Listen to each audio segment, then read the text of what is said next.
I will not be using my camera today because my AI avatar is much better, but I've been finding that Zoom and Teams have just been slowing down my computer a lot. And so I don't want you guys to be mid webinar and all of a sudden I get all,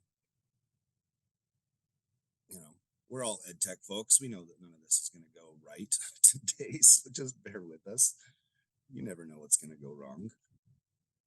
I am John Lyman. I am here with my amazing colleague, Nicole Sanchez.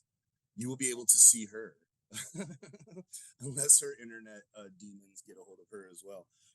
We are happy to invite you today to our 2023-2024 webinar for our privacy compliance review. We've been spending the summer getting everything organized and ready to go so that we can unveil to you a process and some expectations coming up over the next couple of months that hopefully don't feel burdensome, that don't feel arduous. We're going to lay out some strategies and things that we've got. We're here to hold your hand essentially until November 15th, and beyond. But we would like to welcome you and let's get going. Nicole, is everybody seeing everything? We're good to go. Everybody got a thumbs up? Okay. It's 10:05 Mountain Standard Time. Do it. Hi, I'm John. I'm on the left. And hi, I'm Nicole. I'm on the right. And contact information, we'll as soon as we get everybody in here, we'll put the link in the chat so that you can have access to the slide deck and have our contact info.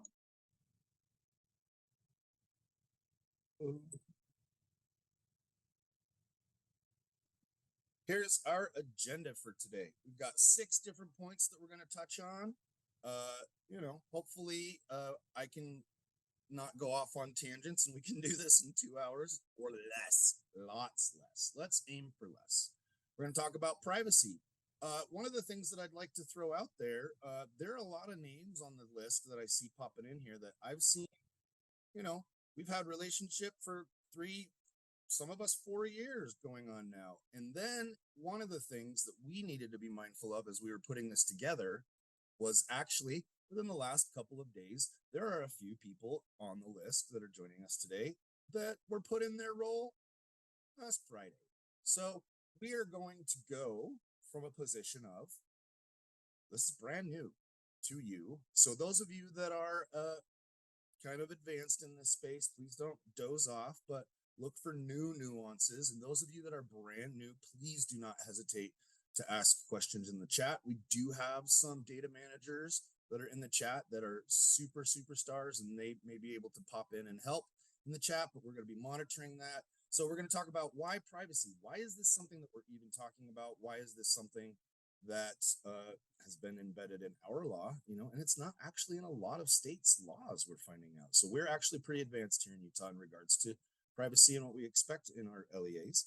I am going to be talking about past results, a rundown of where we were last year, kind of where we're at right now, what our goals are going forward. Nicole's going to be talking about the different elements, things that we are going to be looking for going forward in this school year. I will be talking about the metadata dictionary because I can say it really fast 5 times, metadata dictionary, on and on. Nicole is actually super excited about this thing that we are piloting. And depending upon how well this takes off and leaves the airport, this could be something that we're looking for in the future. So keep your eyes on this and maybe, plant some seeds as to where we're going with privacy in Utah and with our schools. And then we're going to kind of close up shop, have some questions, comments, see if anybody's got any lingering things out there. We'll give you all the resources that are available to you. And then, you guys ready to go? I'm ready to go. I've been waiting for this since 11 o'clock last night when I started screwing with the presentation, and Nicole thought that there was a ghost in her house.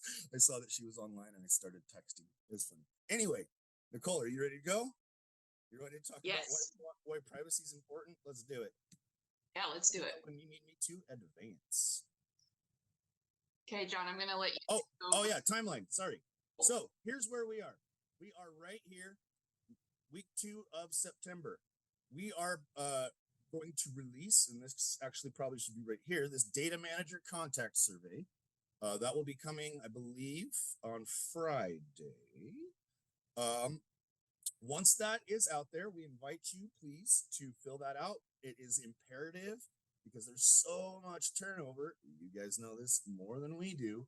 But probably one of the hardest things that we have is the chore of maintaining an accurate contact list of people who are doing the job so that we can, appropriately guide them. So this is very important for us. We'll talk about this here in a little bit, this contact survey. We're going to have continuing ongoing technical assistance for the next 8 weeks.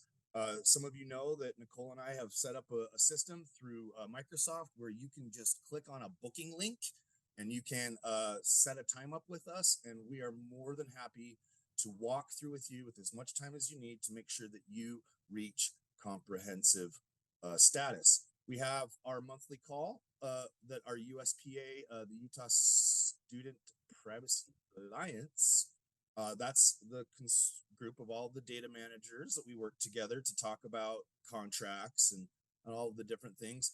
We meet on the last Thursday of the month at 2 p.m. The September one, we will be going over metadata dictionary and helping everybody step through that part of the compliance. And then in October, if you're interested in talking more about the annual privacy notices, that will be our focus there. The privacy survey will be available during this time. And then one thing that we really want you to know about is in this first week of November, we will be traveling throughout the state. We're going to be going to Ogden, then to Springville, and then to St. George on 3 consecutive days, taking our circus on the road.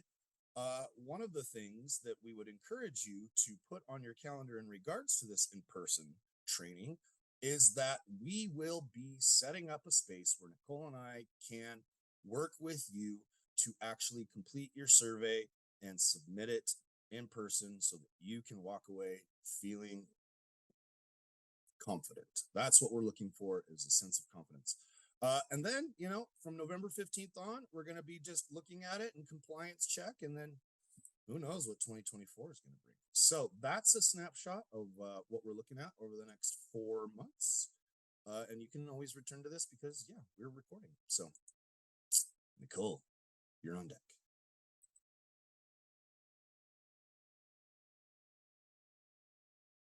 Is Nicole frozen? Did I lose her?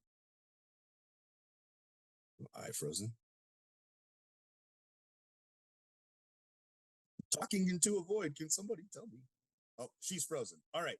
Why privacy? Because it's the law. Because it's a good thing. Because it's moral. Because it's important. Privacy actually means different things to different people. So one of the things of these 6, and we'll cover these real quick, and then when Nicole jumps in, we're going to tag team because she's the one that put this amazing presentation together. Protecting the PII of the kids. They don't have control over their information. And we're giving it out to companies all over the planet all day long. It's important for us to have a measure of what's going on out there. Safety, there are a lot of things that could go wrong with some of the data that's out there. Equity, that's a huge thing. Accidentally creating biases and misuses, how data is used, how data is de-identified, how different things like that work within that digital ecosystem. Let's see, personalization. Oh, Nicole, are you back? This is a very important piece. When the data is known to be safe, what we can use is that data to help increase the efficacy of the things that we are trying to accomplish with our students. Community trust. This is something that is actually becoming a huge thing. It's something that's on my radar a lot lately. It's something that happens at our board meetings quite a bit, is that we need to have an element in your communities of the trust of the folks that you're working with. And then compliance. And that's what brings us here today, is what kinds of structures and scaffolding can we put in place to help us protect these things, but also not make it burdensome for you folks. Nicole, are you ready to go? Hopefully, yes. Hopefully my Wi-Fi will hold out. See, I told you guys, we warned you. Maybe turn your camera Thanks, off. John. So we just wanted to talk for a second about who our stakeholders are. We sometimes don't think about students as stakeholders, but they're kind of the most important stakeholders that there is when it comes to PII and data privacy. So we have students whose data we're protecting. We have their parents and members of their community, teachers who are using that data, and then administrators, which kind of includes principals, district administration, even state level administrators and legislators. So all these people have some interest in how this data is used and protected. And that makes you guys so critical to this process. You guys are the data manager superheroes. So we just wanted to say thank you so much for the work that you're doing, and to remind you of the ripple effect that it has, that it's not just about being in compliance with the laws, it's also about making sure that we are doing everything that we can to support students, teachers, parents, and community members in protecting their data.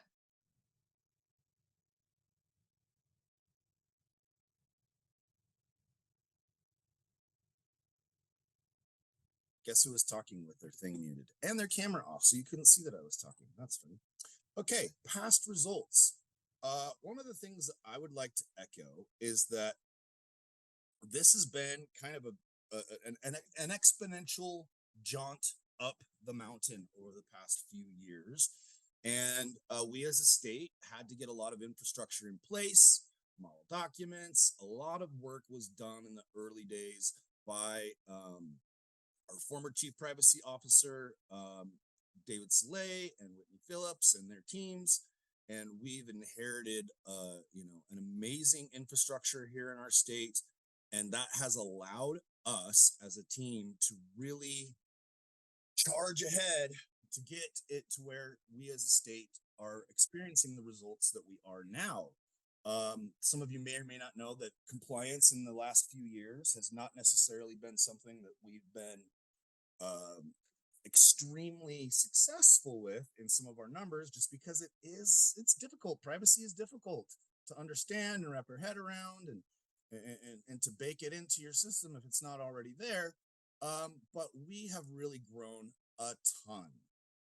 What I would like you to do is, last night I sent out an email to every LEA in the state with a link to the report that you see on the right.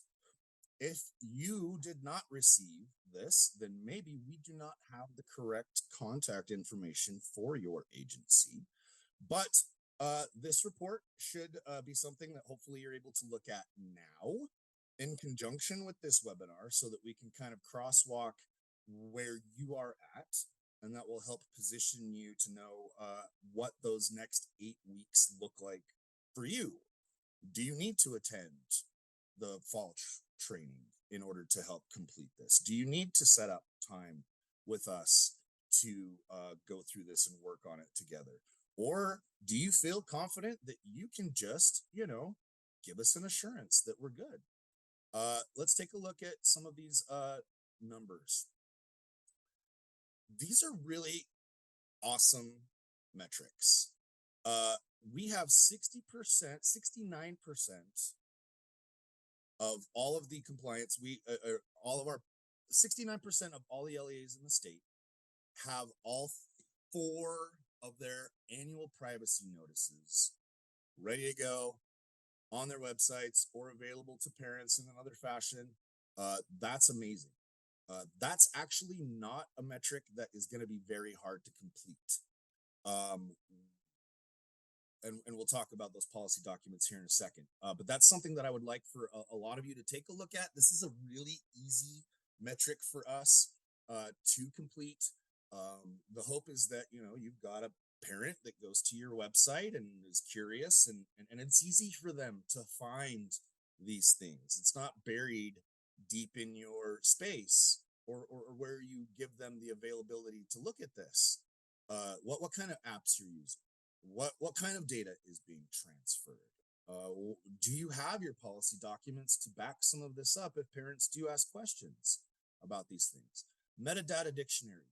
This one is out of control, on fire, running at the speed of light. I believe that last year, we as a state were probably in, and I don't know if you can see my mouse, the single to teen digit numbers as far as metadata dictionary compliance.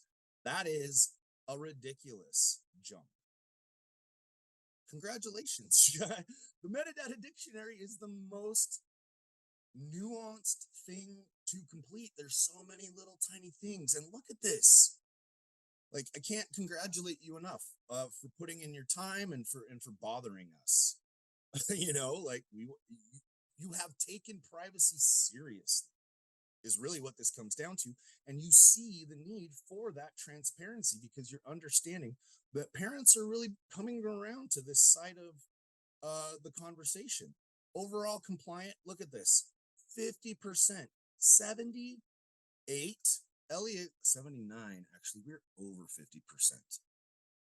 Have complete compliance. Now, there's two different words that we're going to use. There's compliance, which is in regard to last year. That means that the report that you're looking at is totally green. And comprehensiveness. Comprehensiveness is where we're going, but I wanted to delineate that we've got these two C words that we're kind of putting out there. Compliance, which is last year, that we wanted to have all of these elements, that we've got all this baseline foundational stuff going. And then comprehension means that we can launch from compliance up and get everything just consolidated and curated so that when these questions come, and I think they will, that you can say to the parents that are asking them, look, all this stuff is readily available. We're totally prepared to answer any questions you have about what happens with your student data and what kind of elements your student is subject to during the day in regard to a lot of the vendors and stuff that you work with. Policy documents, these are the four. The annual notice of FERPA rights is, that's a federal kind of document that we're telling all of our parents, like, this is your law. This is your data. When they're coming to you and saying, what are my rights? You can say, well, you can amend your child's record. We can talk about that. You can view your record whenever you want to. You can share the data with who you're the one that gets to decide who gets to look at the data. Like this is your stuff. And then the directory information notice, like, well, who are you sharing? In what ways are you going to share it and not ask for my permission? I'm the parent here, and I'm asking you. And you can say, well, these are all the ways that we're going to share it without asking you every single time that somebody asks for data. You can just say, yeah, I'm cool. And if they want to opt out, this is where they can opt out. And we want to pay special attention to those families that opt out. There are a lot of reasons that families could opt out of this, but that means that they're opting out of a lot of all of the things that are on this list. Then the next part, the student data collection notice. Well, what kinds of things are you as an LEA collecting about the student? I, as a parent, may want to know those kinds of things. And this is where you're talking about, what things we're not collecting. And in here, it's very important to note that we're not collecting specifically Social Security numbers, because that puts you as an LEA at risk, and it's kind of against law. And then the pink one, data governance plan. How are you as an LEA planning to store this information? How are you planning to manage it? How are you planning to get rid of it when the time comes? What are you planning to do if there's a data breach? What happens? And those happen. We've had them recently, and that has actually had us talk about the data that we've left in our systems, the data that hasn't been deleted. So these are very close to being compliant. So I'd look for this, 6% right here, the 6% of you that don't have this annual FERPA notice. We will give you access to a model document that you can put on your website as soon as your board approves it. Same thing goes for this directory information notice. These 10% student data collection, look, 4%, come on, we can do this. Some of this actually, these two are related to this little tiny clause. It's called the military and institutions of higher education. Essentially, if you have 11th and 12th graders, what we need to do is just add a couple of words followed by some punctuation, and this number goes up. It's trivial, but we need it. It's important for how you're communicating someone. And then 8% here. Like, if we can get this up, this is super easy, folks. You can do this by the end of the day if you wanted to. I mean, pending board approval, of course.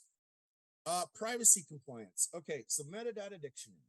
For those of you that are new, and there are many of you that are probably new, and if you're new, say hi to us in the chat. Say, hey, I have no idea what you're talking about right now.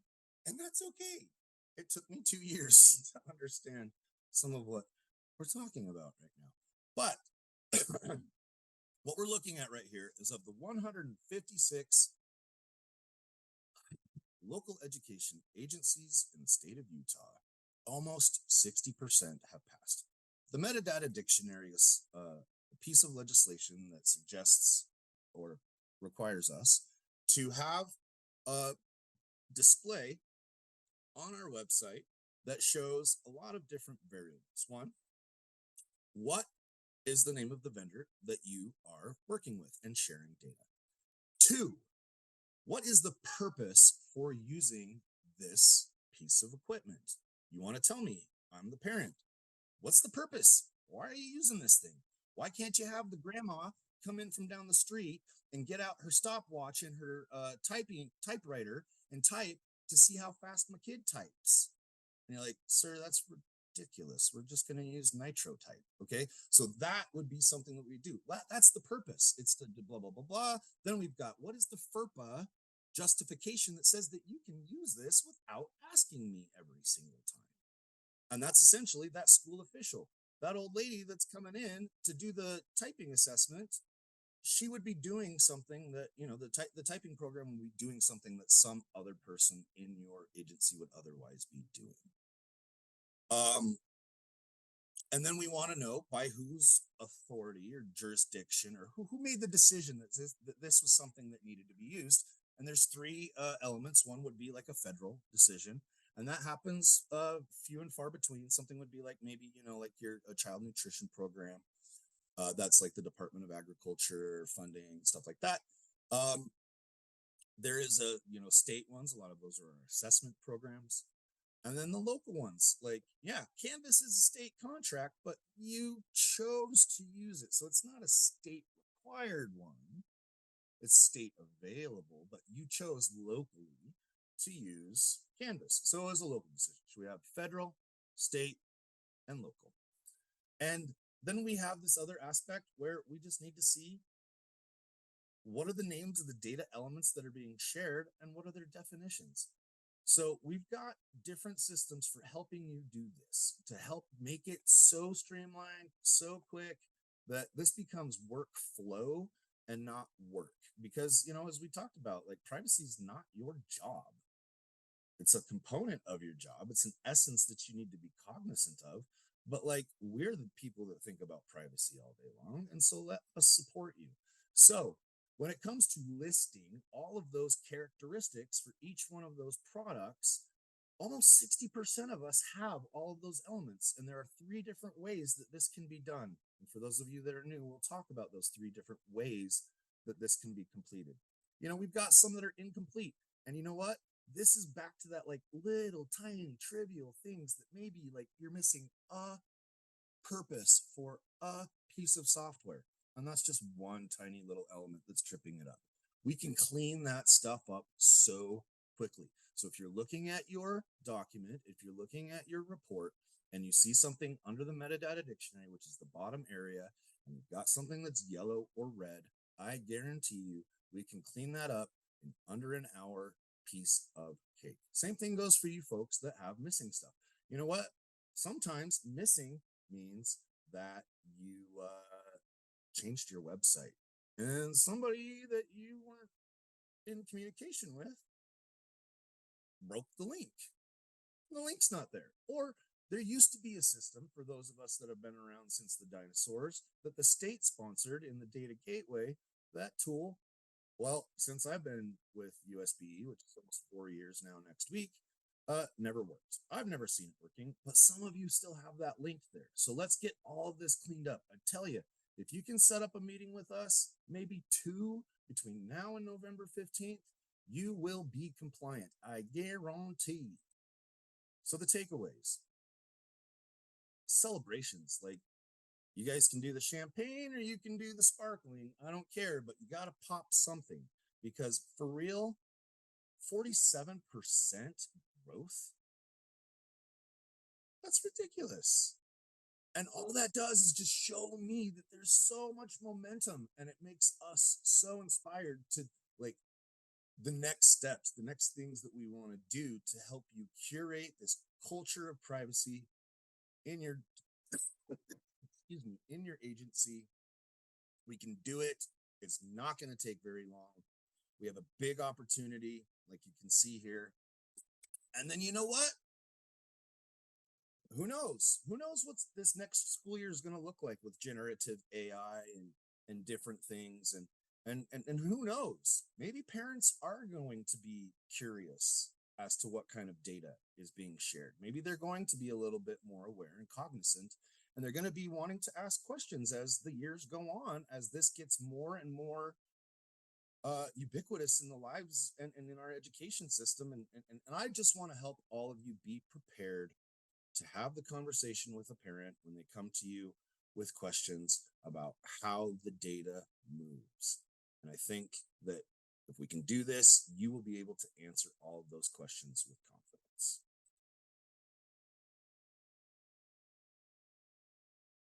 All right. Hopefully my internet will actually work this time, but thanks for filling in for me earlier. So, this section will be a great review for those of you who have done this a couple times. And for those of you who are new, this is going to be really critical. So we're going to talk about the different elements of the compliance review and what we're going to look for. You can move that slide forward, John. Oh, good. For a second, I was like, oh no, I'm frozen again. All right, so here's the requirements. You can see the stuff in green is going to be related to people who are data managers, and the stuff in purple is going to be related to people who are information security officers or ISOs. And we're going to talk about each of these pieces in a little bit more detail. So first of all, who's going to be involved in answering these different surveys? As I said before, your information security officer is going to be one of those people. And then your data manager. Now, these have multiple data managers or information security officers. So we'll talk about how those secondary people will fit into this as well. So we've got 4 surveys that you'll need to fill out. If you're a data manager, then you're going to fill out the data manager contact info survey and the privacy compliance survey. If you are your LEA's ISO, then you're also going to fill out a contact info survey. And then the other thing we're going to ask you to fill out is a cybersecurity framework survey, when we'll talk about each of these in a little more detail. All right, so first up, we have the data manager contact info survey. And and then, yeah, go ahead, sorry. And then we also have the information security officer contact info survey. Go ahead. The cybersecurity framework implementation is going to be, like I said before, for the ISO. And then all the rest of this part is the privacy compliance survey. So each of these elements is going to be part of the privacy compliance survey. Okay, so this first one is the contact info survey for data managers. So this survey, if you can move forward one, this survey is going to be for all data managers in your LEA. So if you're a primary data manager, if you're a secondary data manager, whatever, we want to make sure that we have your contact info. So how this is going to work is this month, probably in the next couple of days, you're going to receive an email with a link to a survey that will go to all the data managers we have on file. We've done the best we can to keep up on any changes that you guys have emailed us or whatever in the past few months. So hopefully it will go to the right people.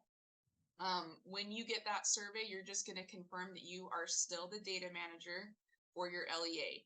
If you get that survey and you're not the data manager anymore, or if you know that you're going to have a change in like the next very, very near future, the next couple of weeks or so, then you can provide the name of the new data manager. And then you're also just going to confirm for us your contact information, job title, job description. So if any of those things have changed, if your supervisor's contact information has changed, any of that, we just need an update about. And then there will be a couple of optional questions that you can answer if you choose, but they're not required about your role. And as far as a due date, there is no due date for this, but the soonest that you can get it back, the better. And then very similarly, we have the ISO contact info survey. So just like the data manager survey, this is for all ISOs in your LEA. And it's going to be really the same process. You'll get an email with a link here in the next couple of days or so. And we just want you to confirm all of your information. If anything has changed, then give us changes. And there's no due date, just as soon as you can get it back to us would be great. All right, so the cybersecurity framework survey, this is going to be for your primary information security officer. This one is going to go out in October. You're going to get an email with a link.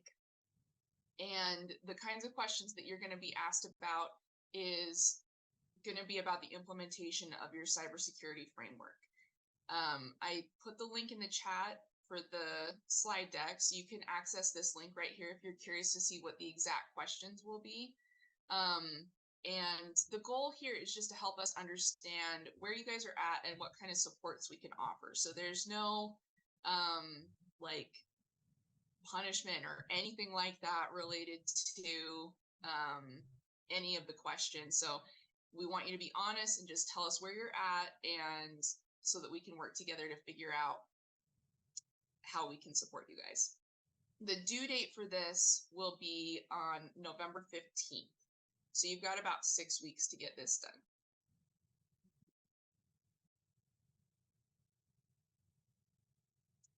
And just a note about this cybersecurity framework survey, this is a very technical survey.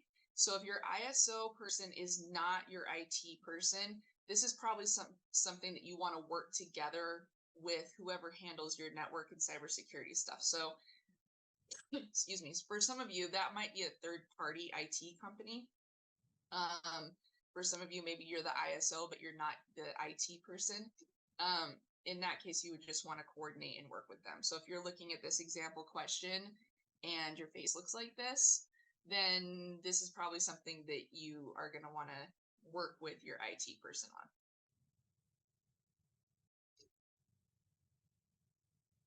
Okay, and then our last survey is going to be this privacy compliance survey, and this is all the rest of the stuff that is in all the surveys. So for this one, this is going to be filled out by your primary data manager. So this is not something that needs to be filled out by all data managers, just the primary data manager in your LEA. And just like the cybersecurity framework, you'll get it in October. I think I saw in the chat somebody asked specifically when it will go out. It'll be very early October, like the first couple of days of October. And it will be sent to the primary data managers on file. That's part of the reason why it's so important to get that contact info survey back, because we want to make sure that it's going out to the right people. And then what are you going to be asked about in the survey? We're going to talk about that in the next couple seconds here. But basically, it's just going to be you showing us evidence to show that you're in compliance with certain requirements that exist in the privacy laws. There's also going to be some survey questions about your privacy practices, but those are not a requirement to answer. It's just helpful information for us. And that survey will also be due on November 15th. So a little bit I almost forgot. Summary here about due dates. So contact info surveys will be sent out in the next couple days, and we just need those back as soon as you can get them to us. The other two surveys, the cybersecurity framework and the privacy compliance survey, will be emailed out in very early October, and the due date is going to be November 15th. And I do want to just say that I know that sometimes things come up. Maybe you're trying to get this stuff figured out, and you know that you need a little bit more time. We're super happy to work with you. If you could just send an email to myself or to John, just let us know that you're working on it. You need a little extra time, and we can give you an extension if necessary. Okay, so here is a little bit more detail about the requirements of the privacy compliance survey. So this is going to be especially useful if you're new to this process. So the first thing that we're going to ask about is your annual notice of FERPA. So this is a document that needs to be sent home or provided, I should say, to students every year. This document basically just outlines what parent and eligible students' rights are under FERPA. And there's also a short statement within that that talks about notice of forwarding records to other schools. That part is not a requirement. It's just a recommendation to make your life a little bit easier. You only need to submit this if you did not receive a pass last year. So since the majority of you, I want to say it was like 94% did pass, most LEAs will not need to resubmit this. And you can check on your privacy compliance report to see if you need to or not. There's also a link on there with a model document. So if you don't have that and you need some help with that, you can follow that link, and you are also welcome to talk to us. The next document is going to be the directory information notice. This also has to be provided to students every year, and we've also included a model document there for you. As John mentioned earlier, one of the things that kind of holds up some LEAs is that there's a very short phrase that needs to be contained in the directory information notice if you have students in grades 11 or 12 regarding military recruiters and institutes of higher education. So that's kind of the thing that's holding people back on this document. And if you need help with that, please do let us know. Again, you only need to submit this if you did not receive a pass last year. So there's 10% of you who will need to do this. And then our next document is the student data collection notice. This document has to be posted somewhere publicly on your website. So some of you guys might have this and it's part of your policy, but if it's not posted on your website, then that might be what's holding you back. We do have a model document there available for you if you need it. It basically just explains what kind of data you as an LEA collect, what kind of data you might collect additionally with parent permission, and then data that you never ever collect, the most important of which would be social security numbers. And then this last policy document is the data governance plan. The data governance plan has 7 parts and also needs to be posted on your website. We have provided a model document and some instructions about what that data governance plan needs to contain. But I do want to say that the model document is not the only way to do this. A lot of you guys have policies already in place that might not look like this model document, but as long as it meets those 7 requirements, then you're good to go. So the policy documents we did really, really great on last year. We were 90% or above in all of these areas. So fantastic work. Again, you only need to resubmit this if you did not pass. It's still worth it to check into your, check in with your LEA or on your website to make sure that you have all these documents in place, but you don't need to do anything to submit if you passed last year.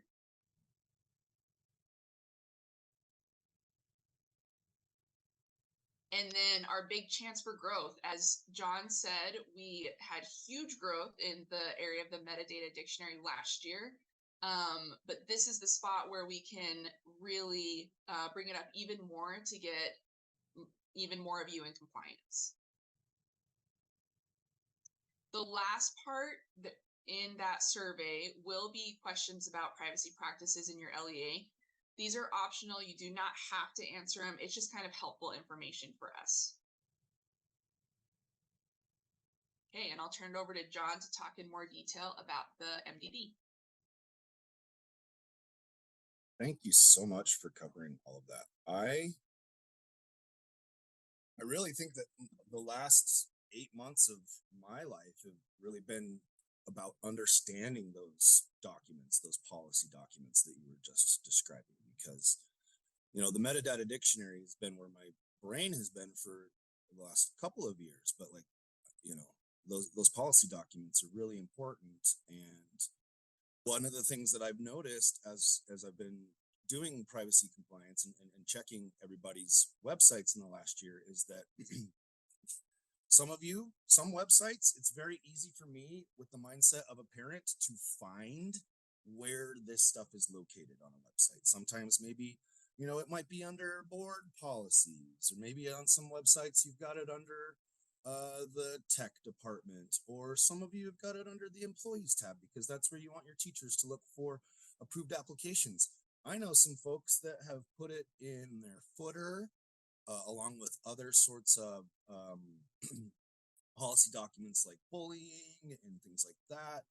I guess what I'm getting at is my hope as a parent would be that if I needed to look at this stuff, because that's the point of the legislation, is it's for that transparency with the parents, that I'm able to find it, and I know that everybody in your district wants to have front and center, like, this is important, pay attention to this.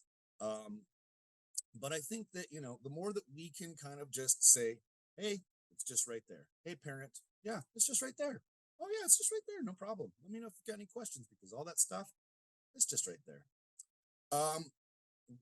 This, some of you may know that I joke sometimes. I joke about a lot of stuff, but I don't joke about how cool I think a really good PDF is.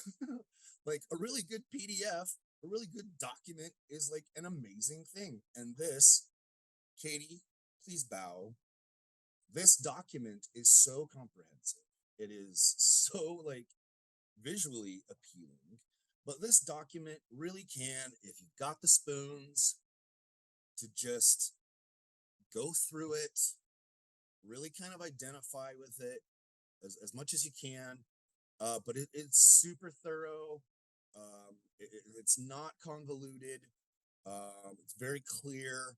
But as you can see here, what it does is it really just can talk you through every single one of these steps. There's so many different resources provided, hyperlinks and whatnot. And this is something that we are constantly, kind of curating and keeping updated. And as you can see here, we kind of let you know what's going on up here.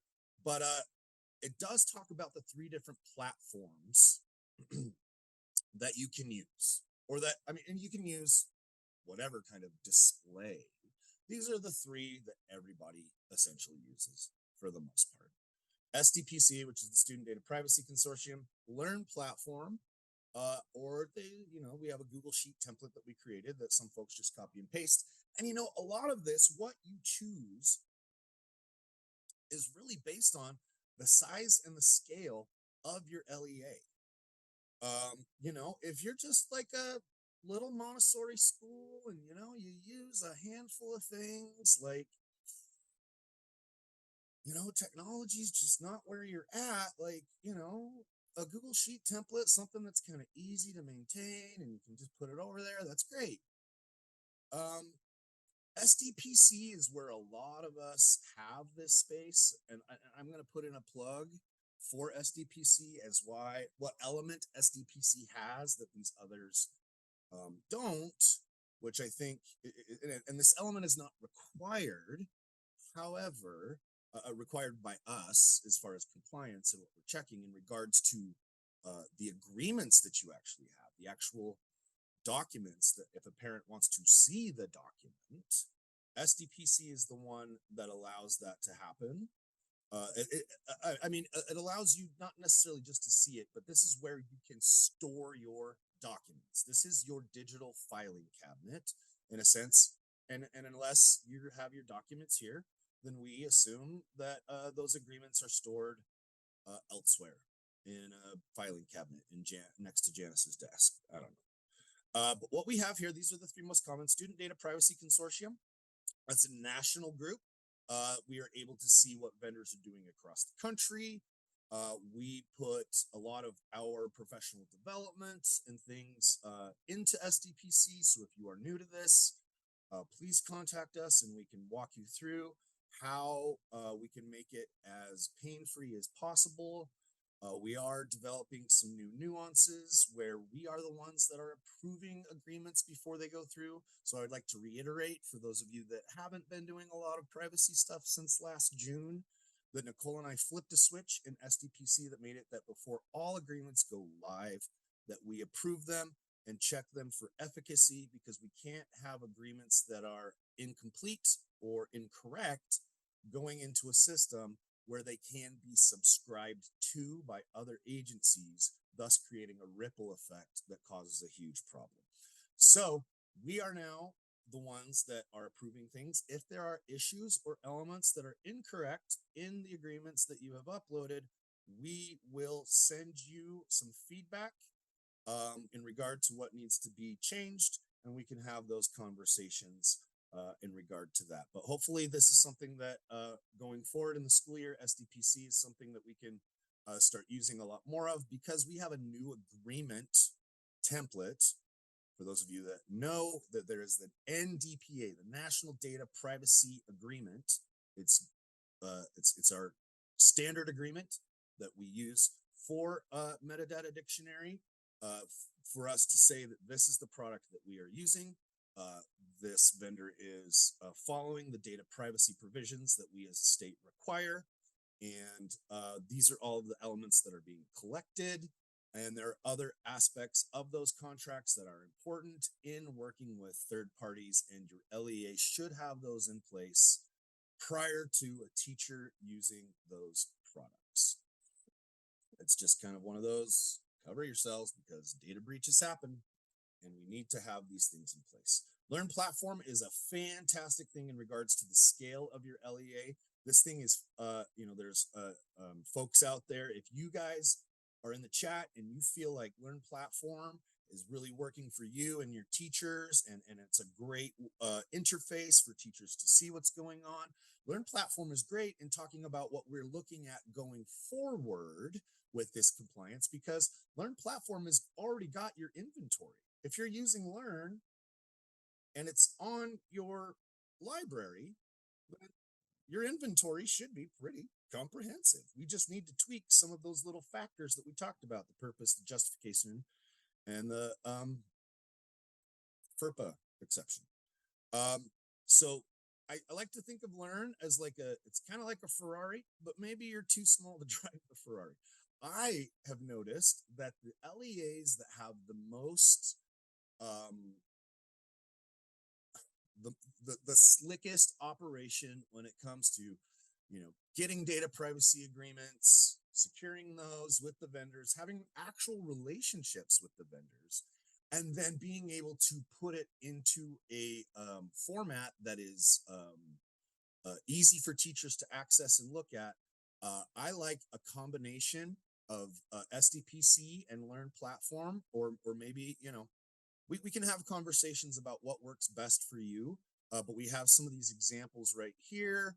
We also have our Canvas course for you, the data managers, that have a lot more resources on that in regards to Metadata Dictionary, and I could just talk about it all day long. So, Metadata Dictionary requirement versus the data privacy agreements requirement. Some LEAs think that the Metadata Dictionary requirement and the requirement to have data privacy agreements are the same thing. And that's not true. They're like two separate columns in this kind of infrastructure of what we've got going here. There's a difference between the requirements for the Metadata Dictionary and having those actual agreements. So like say you are using the Google Sheet and you have a metadata dictionary that is there, and I can see all of the variables that I'm looking for, but that doesn't have a link to the agreements. That's those two things don't go in conjunction. That's fine. The data privacy agreement requirement is separate from the metadata dictionary. You could use the same tool to address both, like SDPC does, or a combination, or none of them. And I'm going to read this out loud. But some folks are starting to use SDPC for managing DPAs, like I discussed, using Learn Platform to communicate with parents and employees. And we can help set up that infrastructure. And our good friend Madra from Learn, she's kind of like the fourth Beatle here. She's the one that we don't, she's the production, she's the one that makes all of our beats good. But she is so helpful as a partner in this, that they have been able to bake into Learn a lot of the stuff that we need. Okay. So if you need training on the platform that you use, or you don't know what platform to use, or somebody was using a platform and I don't know anything about it because today is day 2. I mean, this is going to be your go-to email 9 times out of 10. privacy@schools.utah.gov. That gets to all of us. We can help you there. Madra from Learn Platform. If you want to explore Learn Platform, it is available to, and correct me if I'm wrong, I don't remember exactly what the Learn Platform agreement status is. Is it available to all, or is it still just digital teaching and learning grants? If you guys can clarify who it is available to in the chat for me, that would be awesome. But Learn Platform is really, really cool. You'll see some examples of what it looks like over here, I'm sure. And then we've got that Google template, and you can click on these links to set that up. And you don't want to contact Katie for this. You can just contact, us. So disregard this email address. I mean, if you want to contact Katie, it's great. But you really want to only contact Katie if something bad has happened, or if you've got something to share that it's amazing. All right. Last year, some of you remember we had 3 options. This year, we're making it simple. Because anybody that's gone to Gandolfo's knows that when your menu has so many items on it, you can't choose, and you just walk out the door and go to Jimmy John's because they only have a couple to pick from. And so we're giving you a smaller menu of things to choose from, because it's just going to make your life easier. Here's what we want you to do. We're going to give you this survey, and you're going to say, okay, here are all my policy documents, link, or not, because you're assuring us that, you passed last year and you're good. When it comes to metadata dictionary, we've got these 2 choices, okay?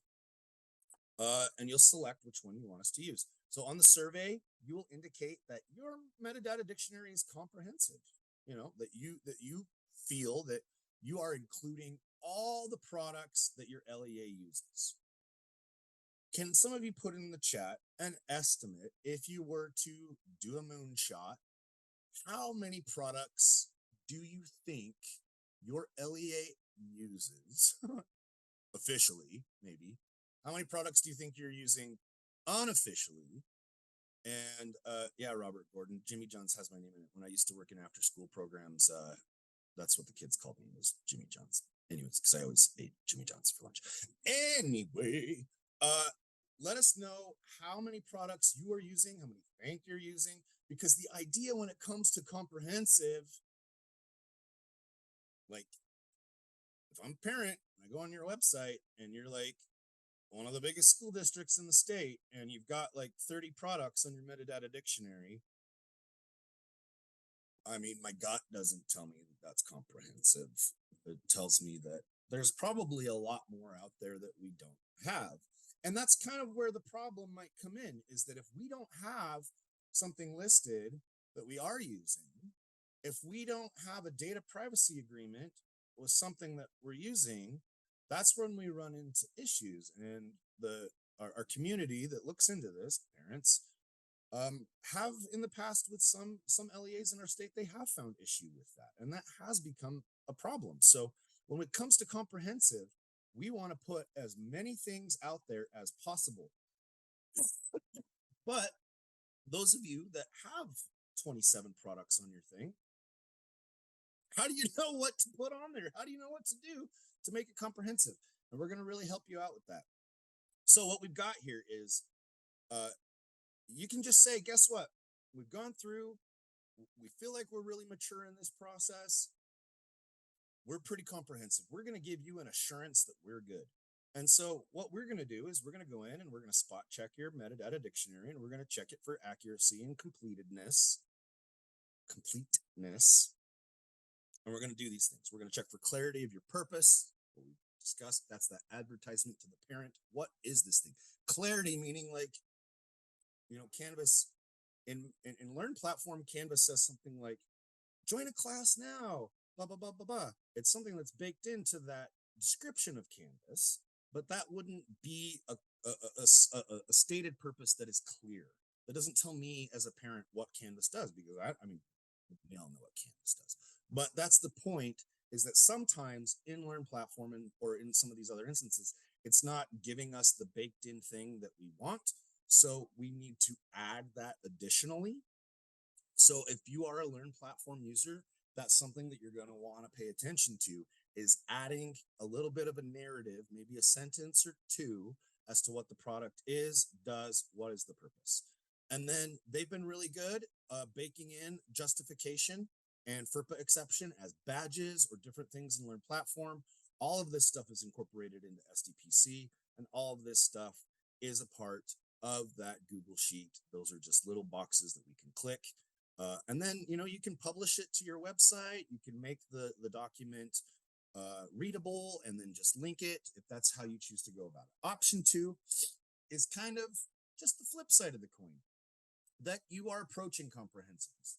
I mean, I would say that option 1 is, I'm confident, and option 2 is, I could use a little bit more self-care. I need a little bit more self-care, and I need you to help me set it up. So on the survey, you'll indicate that you're approaching comprehensiveness. And what we've done, and option 1, you guys may want to take a look at this leading up to your submission of the survey. But I think everybody is going to want to look at what we've created, what Nicole and Katie actually have created. There's this list in that will be linked, is the state provided products. There's about 45 on here. So if you've got a metadata dictionary that's got 27 products on it, just know that there are about 45 state provided products, either through USBE, which are a lot of our assessments, or through UETN, which is like a lot of the fun stuff, the Adobes and the Canvases and the Nearpods and those things. I think it's Nearpod, maybe. Strike that from the recording. So this is your state provided products, 45, okay? And then what we've done is we've put together this list of commonly used products. And I think that we're going to talk about this a little bit more in a moment. But what we're going to do is give you all of these things. And essentially what this is this is a reverse engineered inventory. What we're asking is, you go down this list and you say, hey, of these state products, these are the ones that I'm using. And you input them into your display accordingly. And we've set it up to where it's just basically copy and paste. Then this commonly used product list, you just go down that and check it. Do the same thing. It's going to be so easy. So easy. Right here. State provided products, Appendix F. Commonly used products. That's Appendix G. Comprehensive. Sorry.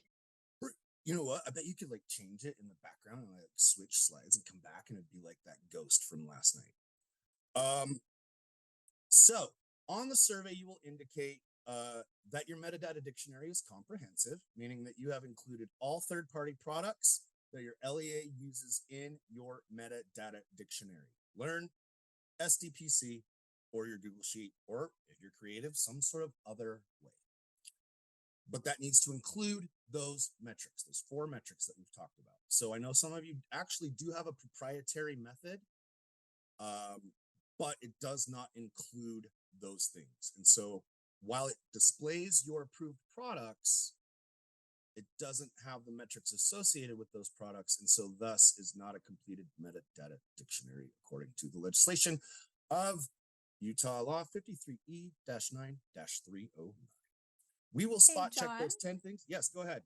This is Katie here. Hi, everyone. And John, you've done a great job explaining this so far. I just wanted to reiterate for clarity, especially for those of you who are new. These options that John is talking about, these are options. Basically, you're going to tell us how you want us to review you. Okay. So in the survey that you'll complete, the privacy compliance review survey, you're going to tell us, oh, please review me according to option 1, or, oh, please review me according to option 2. So that's what anyway, John, I don't mean to you're doing a good job explaining it. I'm just thinking, if you're brand new, I just want you to understand that's what we're talking about here. These 2 options is telling us how you want us to review you. Does anyone have any questions about that? Yeah, let's actually stop and see. Does anybody have any major questions so far? I mean, we're at a halfway point. I think that, we've got we've got a little bit more content to talk about. I feel like we're on a good pace, but let's just take a break, a breather for a sec. Is everybody good? Is anybody stumbling so far on anything that we've discussed so that we can check for understanding? I'll give you about 30 seconds to put anything in the chat if you need to. Go grab a drink, go refill your coffee.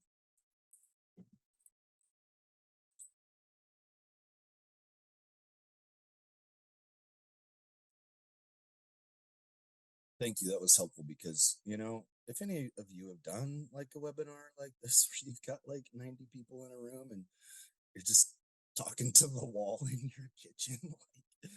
Well, and John, I do apologize for interrupting, because it's possible everyone was on the same page. I'm just thinking in case anyone needed extra clarity. Those points of clarity are important because I'm just kind of going stream of consciousness. And I think it's good to pause so we can keep giving you a hard time, John. Well, so what's your favorite to order at Jimmy John's, Robert? I'm just kidding. I've never been there. Oh. Box Elder needs some Jimmy John's. Yeah, they probably do. I don't know if we have one up here or not. I'm just not that guy, right? That goes out. Yeah, it's okay. It's okay. There's,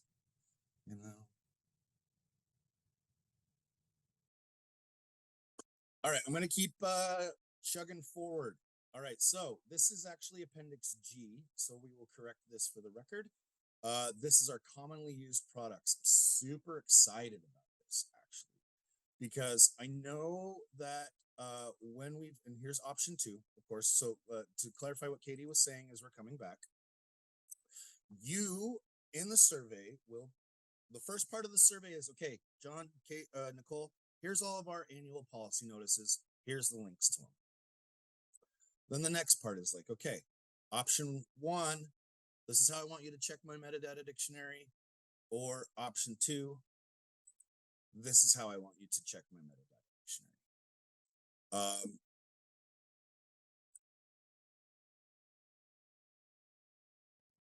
Add products, resources to your metadata dictionary. Okay. When one of the coolest things I think that came about last year when I was working with folks doing the compliance and we were working through it was really kind of utilizing the metadata dictionary instruction document in some creative ways. And one of the ways that I felt was really creative, especially for those of us that use SDPC and Learn, too, I'm not super familiar with the backside of Learn, how things are put in, but I'm sure that the functionality, you could do the same thing.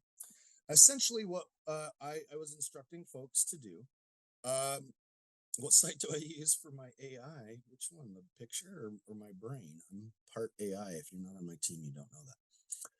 What we have here is an example of Appendix G. These are not state-provided products. These are essentially the products that most of you are using. And we'll explain how we know that here in a little bit. But essentially, what this does is we put this element of the metadata dictionary instructions document, and I would like throw that on the right side of my screen, so it would take up this half of the screen. And then what I would do is I would open SDPC or Learn, and I would snap it to this half of the screen. And then what we would do is just kind of work step by step through each one of these products and then go over here. And I know that there are a few of you, we did this, and the thing is we were, it was so funny. We would be talking on the Zoom, and I'd show you the workflow, and we'd go through like 2 or 3 of these, and then you would just keep going, and we would start talking about something else, and then all of a sudden, like, you would be in the flow of just click, click, boom, click, click, boom. And we'd have to end the call because you're like, I'm just in the flow. Just let me keep going. And, you know, I felt like there are a lot of folks that utilized the things that we've created in a way to where it's really simple to just go look at this step by step. So what I'm getting at is that what we have is in the instructions document, we list, you know, what's the product's name. But in SDPC, it does have, you know, different names as it would in like Learn. So like in Learn platform, it's called Canva. And in SDPC, it's Canva for Education. SDPC has like 8,000 different products listed in it. And it can be really easy to just mislabel something. So we'll want to take a look at these and be a little bit cognizant of what we're looking at as we're going through. But I'll tell you what, if you need help setting up a good flow, a good infrastructure, excuse me, we can really help you with that. And it gets so quick, folks. It gets so quick. So this is the bane of my existence. Well, one of them. I mean, I have a 9-year-old son that's 5'4", but that's besides the point. The purpose. The purpose, as I've mentioned, is one of those elements of what we check for. That is that description. And it's really confusing sometimes when we're using SDPC, because where we input the purpose, the box for that is separate from where we input everything else. So sometimes it gets omitted, sometimes it gets forgotten. It's one of the things that I've worked with the developers to try to make it a little bit more prominent. However, we also are working with a national group, and sometimes, you know, we just don't get our way, but we're still working. However, going in and editing the purpose, should you have something on the report that you're looking at right now, if you go down to that bottom part, it says metadata dictionary, and that column that says purpose has something that's red in it, it's because it's one of these silly interface kind of things. It's not because you've done anything wrong. So going in and editing the purpose, if you have questions on how to do that, I have a tutorial that is a video tutorial and a screenshot tutorial that is in our USPA shared drive folder, which if I don't know, Nicole, could you grab a link to that and throw it in there? And just so like, if you are looking at your report right now and you're like, oh my gosh, I've got like 3 of these purposes, you could probably correct that by the end of our call. If you watched that, I mean, you can look at the screenshot one and listen to me right now. But essentially, this could be done and corrected before the end of our call. Like, what would it be like? I didn't even think about this. What would it be like if by the end of the day, some of you looked at this and you're like, oh my gosh, this is so simple. Click, click, boom. And we've got like 10 more LEAs that are compliant by the end of today. Can we do that? Do you think that's possible? Is there anybody in the chat that feels like, you know what? I'm going to be compliant by the end of the week. If you can do that, I will give you a high five. And I'm 6'5", and so if you can slap my hand, that's fantastic. Use the Google Sheet template or other resources below to reference free purposes already written for you.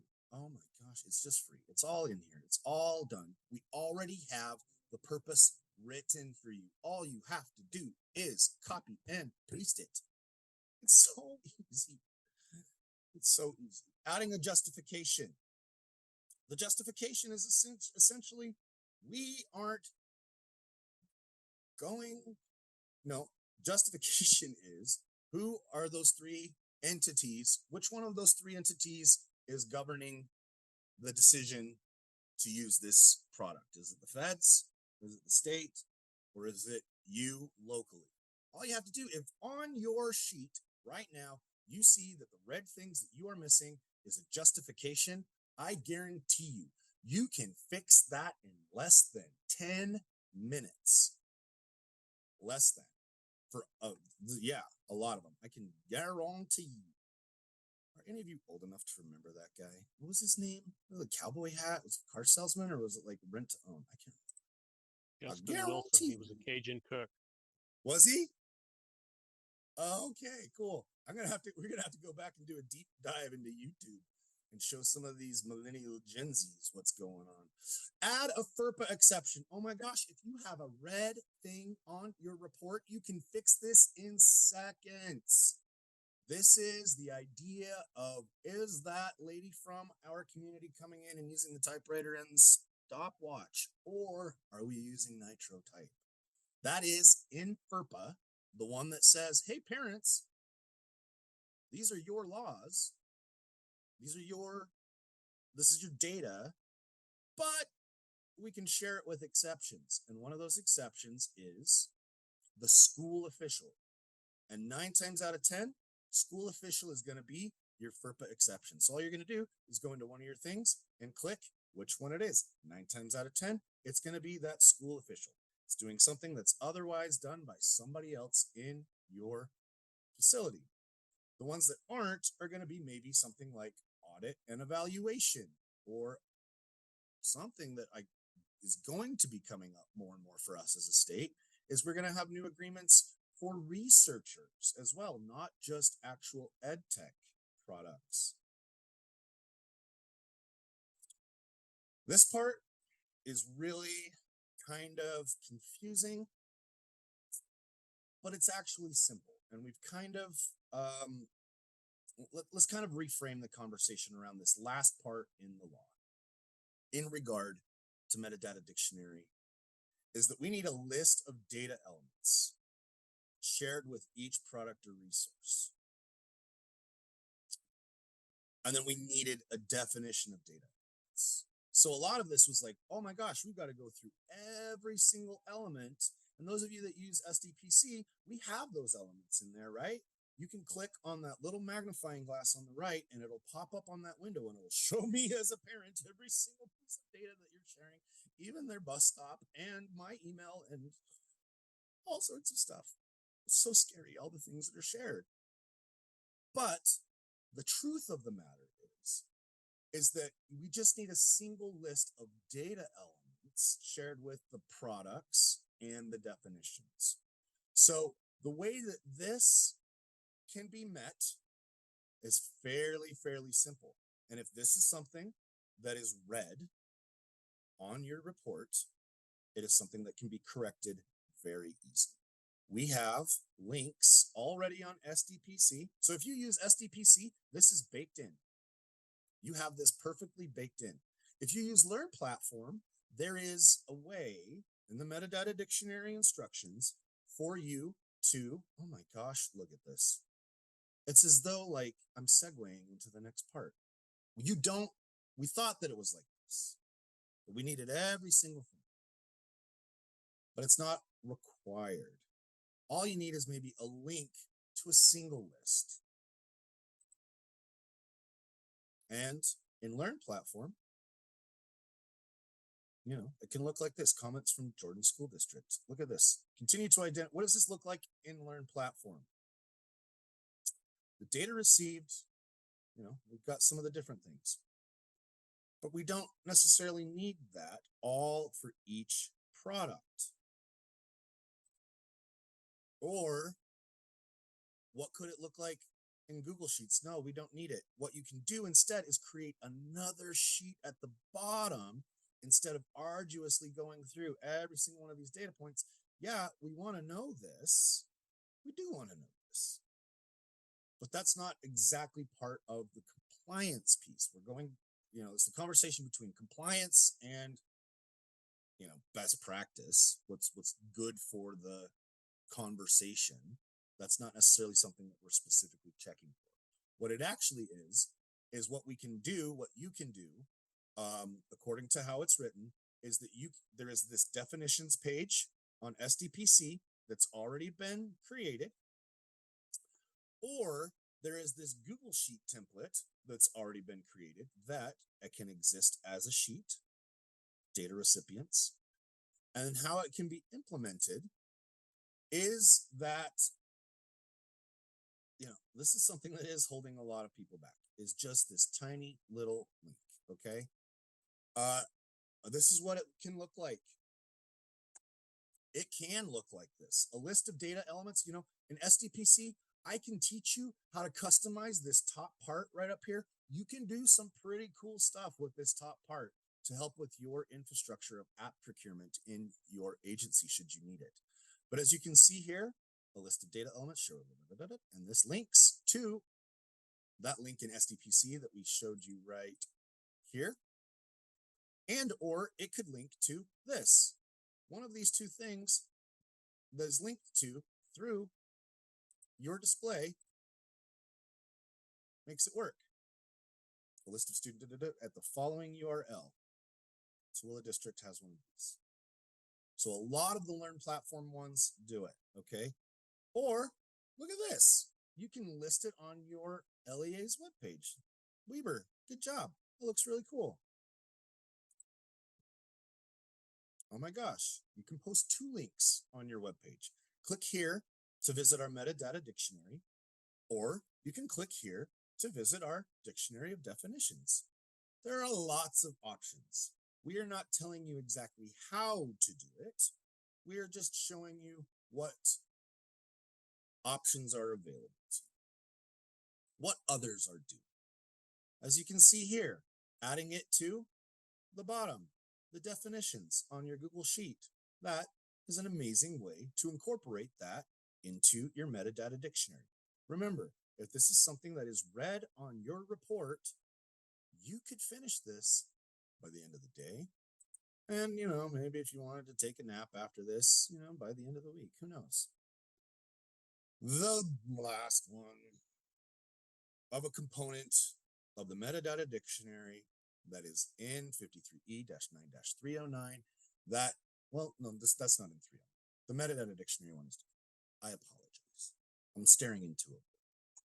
The metadata dictionary is posted on your website. See the instructions document for examples of where on the websites LEAs are posting their MDDs. Like I said, some of them are posting it, if you guys, some of you should be proud of your data privacy hubs on your websites. Please, right now. If you are, share where you've done it and why you've put it where you have. And one thing that I'd like to put out there too, calling it a metadata dictionary, maybe we can call it approved applications, something that, I'm a parent, I don't know what metadata dictionary means, but approved applications makes a lot of sense to me. It makes a lot of sense to the teachers.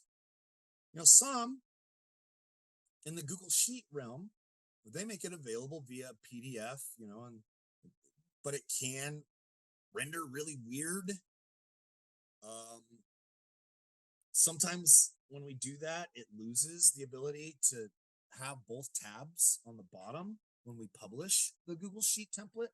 So follow those instructions on the metadata dictionary instructions thing, or, you can contact us and we can show you some quick ways, because I know, Robert Warren, you don't want to hear this, but we really like the Google workspace and we use it a lot. And it's very easy for us to help you kind of organize and publish this kind of stuff should you want to do it that way.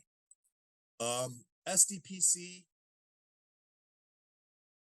there was a way for it to act so people submitted things. The customized resource listing. If you don't know where to find that on SDPC, we have a tutorial on that metadata dictionary instructions, but essentially this link that you can find if you go onto SDPC. So let's say that you have a read for metadata dictionary posted on your website and you use SDPC and you're like, wait, I use SDPC. Maybe the link that you have to SDPC is the wrong view on SDPC. So you would go under tools, you'd go to customize resource listing, and then step 3, you'll see a URL, and that URL is what you can use for your customized resource listing. That customized resource listing is customizable in that you can put a whole bunch of stuff in there. Yeah, the wrong view. So if it's in the wrong view, we can't see these other elements. They're not viewable in there. Oh my gosh. You can resubmit if you get something wrong, and we can help you. This is not punitive. We can't take your charters away. We can't have the FERPA police come in and scold you. You can resubmit. We are here to walk you through, to baby step you through if you need to. You're brand new. We have all sorts of ways to help. And what we're going to talk about here in a second is all the ways that you can actually help us going forward. What kind of ways you can give us feedback about what's going on in your LEAs in regard to privacy and what maybe we should look forward to in the future once we are all 100% as a state comprehensive and compliant. Nicole? Thanks. So before we start talking about the pilot program, I just want to throw out there if anybody has any clarifying questions about any of the surveys that we talk about, especially about the metadata dictionary, go ahead and toss them in the chat. John will be keeping an eye on the chat, and you're welcome to ask questions there. But we also will be with you guys through this whole process. So if questions come up as you're trying to go through things, we are here for you. It's not a test. It's just an opportunity for us all to review our policies and make sure that we've got everything as awesome as we can make it. All right, so I just want to talk briefly about our pilot program. So if you were around last year, then you probably saw the introduction that Katie gave about the pilot program that we were going to do last year. Things didn't quite work out with that due to some changes and some things that were going on. But this year we're going to do it. So I want to talk a little bit about what that pilot program looks like and how it's different from how we usually do things. So we just talked pretty in depth about the traditional review. That's how things are done right now. And with that review, we're mainly looking at policies and notices to make sure that you have all the stuff that the law requires. So with that review, it's every LEA, it's every year, and every year we're checking the same stuff. And then at the end of the review, we send you a report and we say, hey, you did great with this and this, but we need you to fix this and this. So oh yeah, sorry. This graphic is so cute and I forgot that it was going to be there. So this is kind of a graphic that represents all the stuff that you guys do. So as part of the education realm, we educate students. We have privacy and security best practices we're concerned about. We want to make sure that we're on top of the stuff that the law requires. And that little dot right in the middle is the stuff that we check for in the traditional review. So it's very narrow. It's very focused on compliance. So this new approach that we're looking at would be much more personalized. And there would be 4 steps to it. So the first step would be a self-assessment. This is something that we would be happy to help you guys with, but essentially what you would do is go through a list of questions about different elements of security and privacy best practices, and you guys would just fill out somewhere along the lines of either we have no idea what this is, or we're super, super confident with this, we're rocking it, or we're somewhere in the middle. And then based on the results of that assessment, you would make a goal. So looking at all these different areas, you would say to yourself, like, well, we're doing really well in this area, but maybe we need a little bit more support in the realm of security, or a little bit more support in the realm of professional development. So we're going to make a goal about that. Then over the course of the next year, you would work on that goal. And we would be happy to be as involved as you would like us to be. So if you need extra support, training, ideas, whatever, we would help you with that. And then at the end of the time period that you would set, you would follow up with us about how your goal is going, whether you met it, if you need to make changes to it, or whatever. So here's some ideas about some ideas for goals that you might set for yourself. You might think to yourself, like, we really need to work on our metadata dictionary. So we're going to really focus on getting DPAs for all the products we're using. Maybe we decide we need to update access rights to systems that have student information. So maybe we think, well, we need to figure out, what kinds of different roles there are in our LEA and who needs what kinds of rights. We really need to focus on that. Maybe we need to create remediation plans based on cybersecurity concerns, or figure out how to handle directory information, including how are we going to document who wants to opt out of things? How are we going to honor those requests? Maybe we want to clean up documentation of data sharing agreements or procedures, improve parent communication regarding all these different notices and how we handle them. Maybe we want to have more of a culture of privacy in our LEA. Maybe we want to improve training for employees. And these are just some examples. The self-assessment would help you to figure out what your goal would be, but these are all ideas about what those goals might look like. So just as kind of a comparison, as we said before, the traditional review is very narrow and focused. It's based on notices and policies. It's really hyper-focused on compliance with the law. And it's the same for all LEAs. Everybody does the same thing regardless of kind of where you're at in your privacy journey. The personalized review would be a little bit broader and more focused on what you feel that you need. So it'd be more focused on the practices in your LEA as opposed to the notices and policies that you're using. And the idea would be that it would be personalized based on your needs so that you can focus on growing in whichever area you feel like you need to grow in. So rather than focusing really narrowly on that stuff in the middle, we would also be there to support you with the traditional, the stuff in the traditional review, if you feel like that's what you need to focus on, but also the stuff the law requires and the privacy and security best practices. We realize kind of the biggest part of what you're doing is educating students, and we want to support you in reaching that ultimate goal. So this personalized review would be a way to help you accomplish the goals that you have for yourselves in the privacy realm, so that you can make sure that you're creating an environment of safety and security for your students and educators. I've already talked to a couple of you who had expressed interest last year in participating. If any of you out there are listening to this and feeling like this is something that you might be interested in, you can send me an email. There is, of course, absolutely no obligation to participate, even if you had signed up to do this last year. But if you're listening to this and you're thinking this is really something that my LEA might be interested in doing, send me an email and we can talk about whether it's a good fit for you this year. Okay, John, back to you.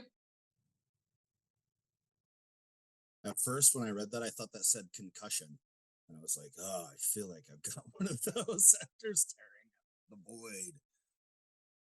So this is our job. Privacy is our job. It's our job to think about something that is not tangible, that means something different to everybody. And we have to have, systems and guardrails in place to do the things that we've talked about over the last, hour and a half. So here are the things that we want to do. Here's what kind of things we can do to support you. Any questions, comments? This is my email. I'm a specialist, apparently. Email me for general questions. We do meetings. It's really easy to just if you've got an email from me, which all of you got yesterday night, because you're looking at your reports and saying, hey, I can finish this by the end of the week, because that's a little goal that I have.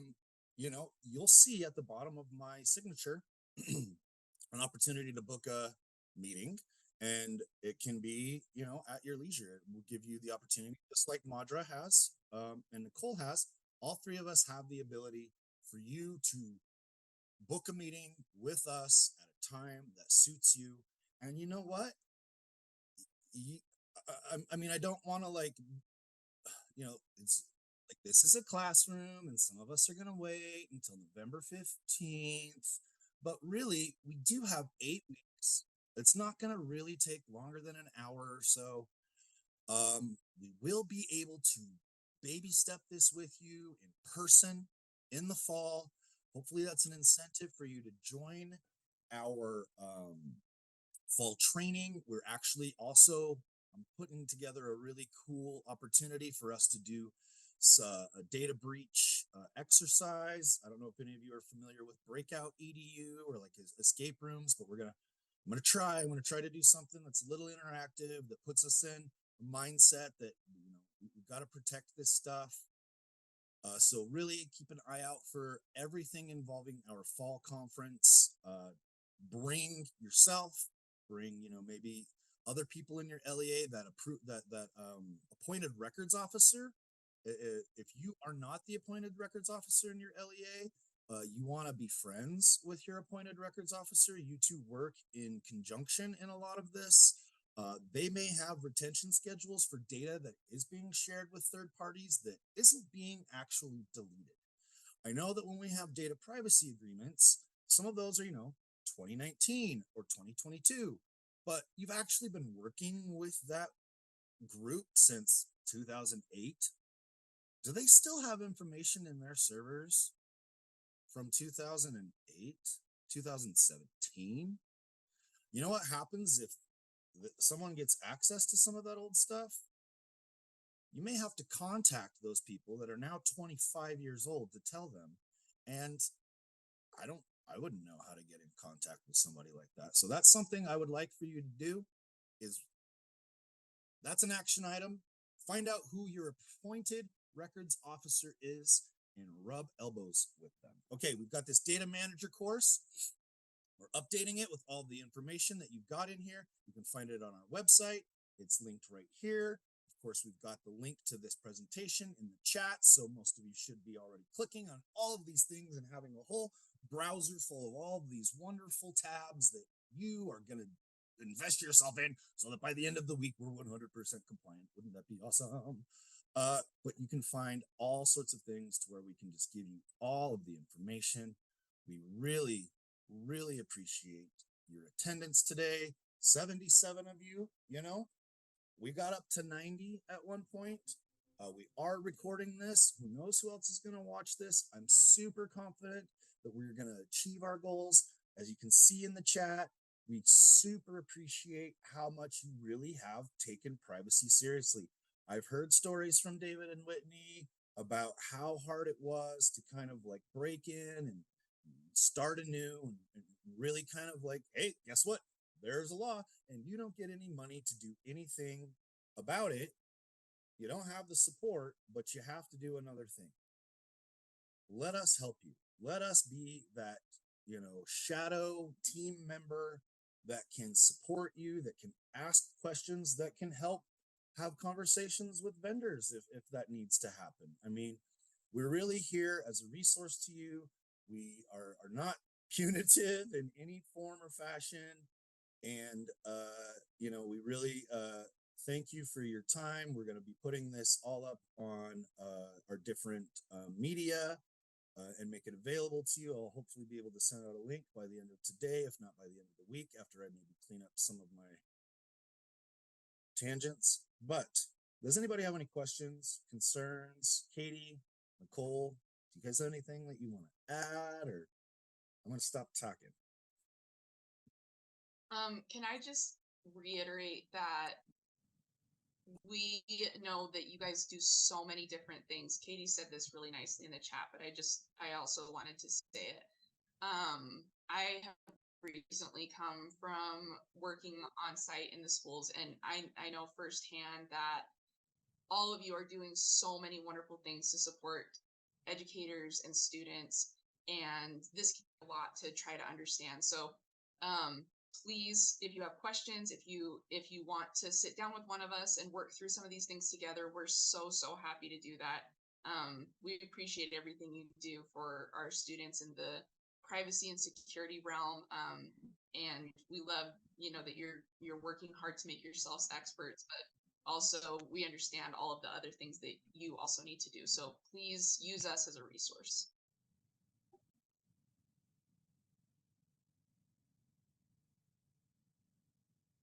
I was just going to type in the chat, but it's easier to just say, like, with 156 LEAs divided by 2 student data privacy specialists over the course of 8 weeks, we really could have each one of us one meeting a day over the course of the next week or 8 weeks with each one of you, where we just go through, do some sort of like quality assurance. If it comes to you need us to help you submit the survey, we can, be there with you as well. We can do this in person, but we really just want to establish a sense of confidence, and and if you're not confident, you're confident in knowing who to ask for questions. So we thank you for your time. We ended 20 minutes early. If there aren't any other questions or comments, you are free to go. If you'd like to talk to us after, we are going to stick around until the room is empty, and have a great Wednesday. Thanks a bunch.